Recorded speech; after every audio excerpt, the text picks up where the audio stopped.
और उस समय हमारे तत्कालीन अध्यक्ष दिलीप जैन थे, तो उनके नेतृत्व में ये पहला टूर्नामेंट। आपकी अध्यक्षता में युवा खिलाड़ियों को आगे बढ़ाने के लिए आपके पास क्या प्लान्स है? देखिए, हमारे पास तो बहुत सारे प्लान हैं।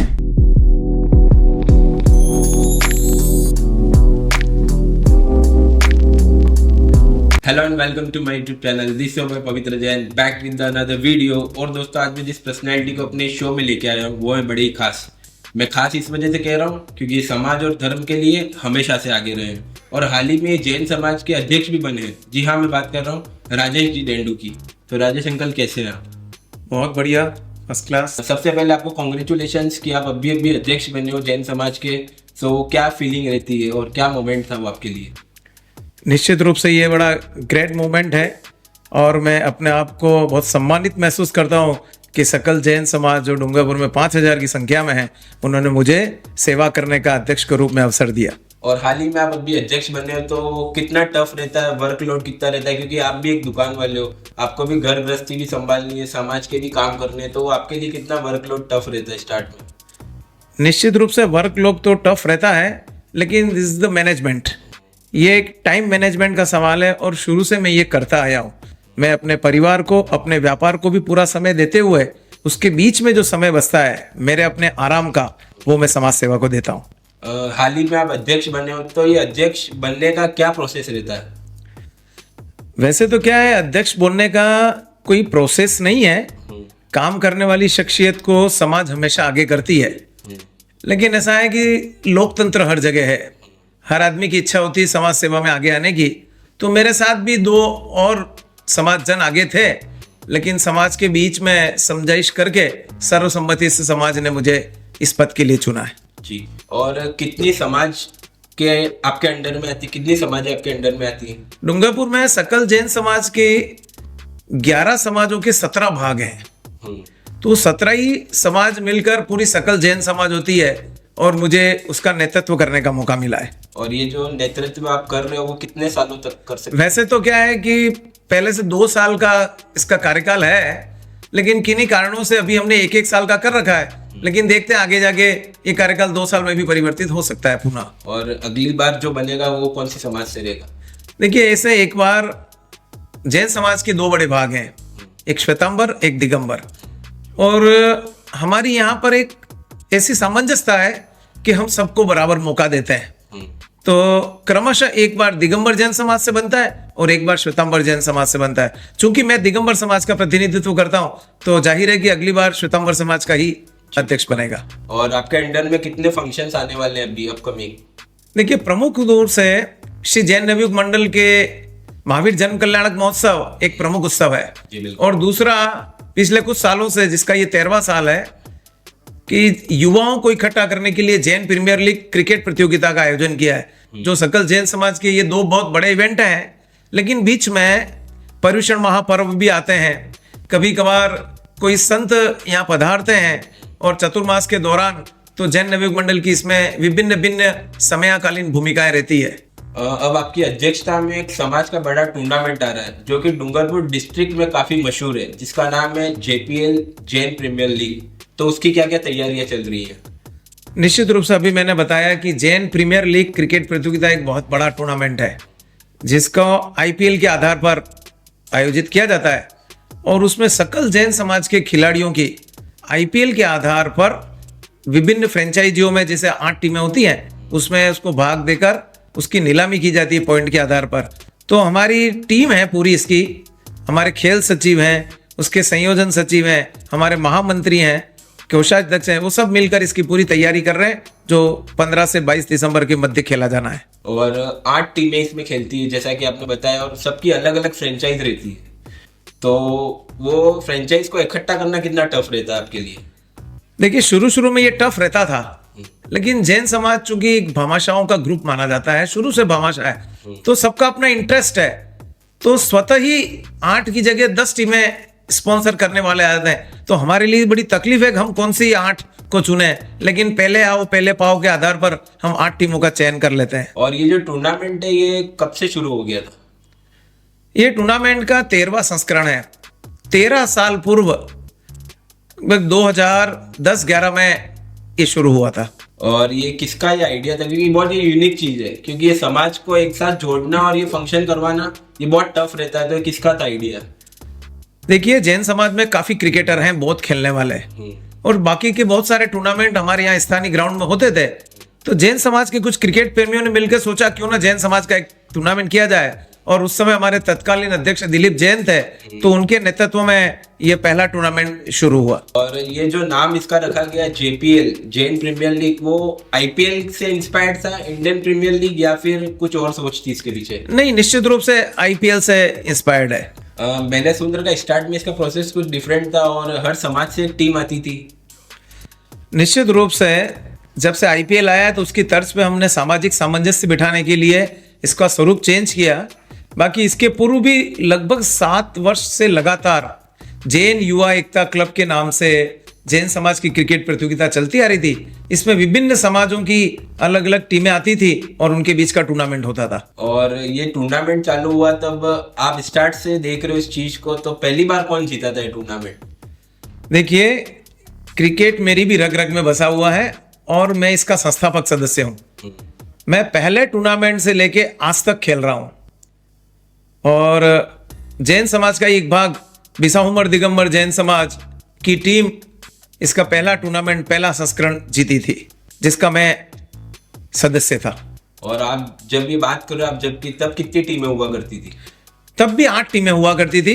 एक बार ऐसा भी हुआ था कि 6 टीमें डूंगरपुर की थी और 2 टीमें हमने डूंगरपुर से बाहर की भी बुलाई थी, जिसमें बनकोड़ा और आसपुर की टीमें भी आई थी और वो भी यहाँ खेली थी, और वो टूर्नामेंट भी बहुत अच्छा हुआ था।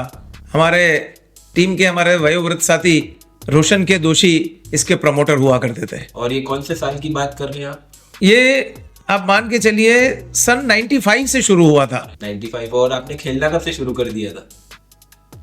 मैंने क्रिकेट लगभग 85 से खेलना प्रारंभ किया है और आज तक खेल रहा हूँ। एक आउट ऑफ द बॉक्स मेरे दिमाग में क्वेश्चन आया है कि उस टाइम पे जब क्रिकेट हुआ करता था तब मैंने सुन रखा है डूंगरपुर की जो क्रिकेट टीम थी उसमें 7 से 8 प्लेयर्स जैनों के होते थे, तो ये सच बात है?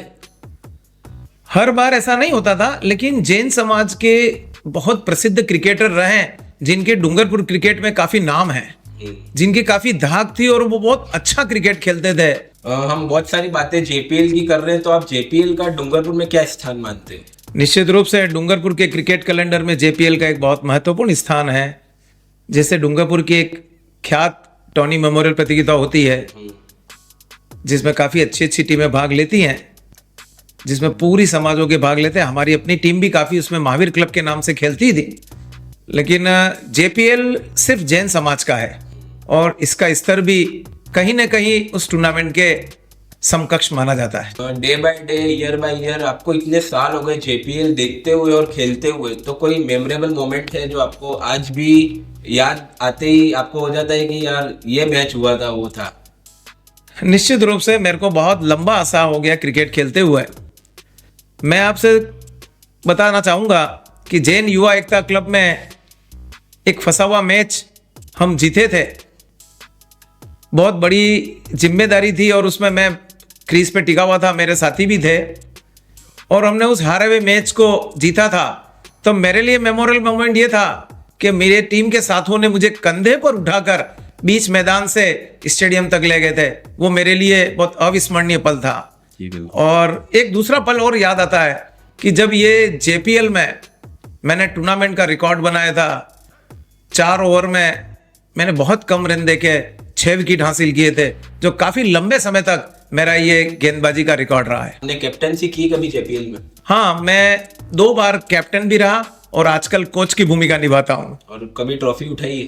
बिल्कुल उठाइए साहब, ट्रॉफी, विनिंग ट्रॉफी उठाइए। मेरे को एक टूर्नामेंट याद आता है जहाँ पर आप एक टीम के कोच हुआ करते थे, और उस टीम में एक खिलाड़ी था जिसका नाम था निखिल चित्तोड़ा, और जिसने सेंचुरी लगाई थी। तो जब उसने सेंचुरी लगाई और इनिंग ब्रेक के बाद जब वो वापस ड्रेसिंग रूम की तरफ आ रहे थे, तब आपकी आंखों में आंसू थे, तो वो क्या पल थे आपके लिए? क्रिकेट खेलना जब मैंने पिछले साल ही छोड़ा है और मैंने उस समय कोचिंग पद लिया है, तो मैं अपने आप को उस खिलाड़ी की जगह पाता था। तो निश्चित रूप से मेरे अपने कलीग्स ने, मेरी अपनी टीम के खिलाड़ी ने जब मैदान पर सेंचुरी मारी और विजेता का जो पल था, तो मैं उसमें अपने आप का अक्स देख रहा था तो निश्चित रूप से मेरे लिए एक गौरवशाली था और मुझे अपने इस खिलाड़ी पे गर्व था। तो उस प्रेमवश मेरे आंखों में स्नेह के आंसू छलक लगाए होंगे। जैसा कि मैंने आपको आगे पूछ रखा है कि डूंगरपुर की जो क्रिकेट टीम हुआ करती थी उसमें 6 से 7 प्लेयर्स जैनों के हुआ करते थे, तो वो कौन कौन प्लेयर्स थे और वो क्या क्या चीज करते थे, जैसे कौन बैटिंग करता था, कौन बॉलिंग करता था? निश्चित रूप से पहले क्या है, टीवी और मोबाइल का जमाना नहीं था और मनोरंजन का साधन सिर्फ क्रिकेट हुआ करता था। पढ़ाई में कोई इतनी स्पर्धा नहीं थी। तो हमारे एक वरिष्ठ क्रिकेटर हुआ करते थे कुछ 5-7, जिसमें दीपक जैन का नाम प्रमुख रूप से आता है। वो श्रेष्ठ ऑलराउंडर थे, बल्लेबाजी भी करते थे, लेकिन मूल रूप से वो स्पिन गेंदबाज थे। प्रकाश कोटड़िया विकेट कीपर आक्रामक बल्लेबाज हुआ करते थे। प्रवीण जैन थे, संजय मेहता थे और हेमंत बी जैन, अनिल दावड़ा, ऐसे काफी खिलाड़ी, पंकज कोटड़िया, नवीन पाटन शाह, मुकेश जैन, ऐसे कई खिलाड़ी हुए। मैं किन्हीं का नाम चूक भी रहा हूंगा निश्चित रूप से, लेकिन प्रमुख तौर पर ये सभी टीमों के एक आधार स्तंभ थे, जो कोई राज क्लब से, पुण्य क्लब से, डिस्ट्रिक्ट क्लब से, महावीर क्लब से ये खेला करते थे, जो डूंगरपुर की प्रमुख टीमें हुआ करती थी। तो इतने सारे सीनियर्स का आपने नाम लिया, तो उनके लिए आपकी अध्यक्षता में कुछ करना चाहोगे? निश्चित रूप से वो सम्मान के पात्र हैं। हालांकि अब उनकी क्रिकेट की उम्र रही नहीं, वो सब 60 के पार हो चुके हैं, लेकिन उनके मन में क्रिकेट है, तो हम उनको क्रिकेट प्रशासक के रूप में स्वीकारते हैं, उनका अनुभव लेते हैं, उनको कोच बनाते हैं, उनको संयोजन समिति का मेंबर भी बनाते हैं और उनका बहुत फायदा लेते हैं। हालांकि मन में एक इच्छा जागृत हुई है, किन्हीं सीनियर्स खिलाड़ी ने एक डिमांड की थी कि सीनियर्स का भी एक मैच कराया जाए। हम प्रयास कर रहे हैं कि एबोव 55 या 60 के खिलाड़ी हैं, उनको पुनः मैदान पर एक छोटा मैच खेलने के लिए आमंत्रित किया जाए। आपकी अध्यक्षता में युवा खिलाड़ियों को आगे बढ़ाने के लिए आपके पास क्या प्लान्स है?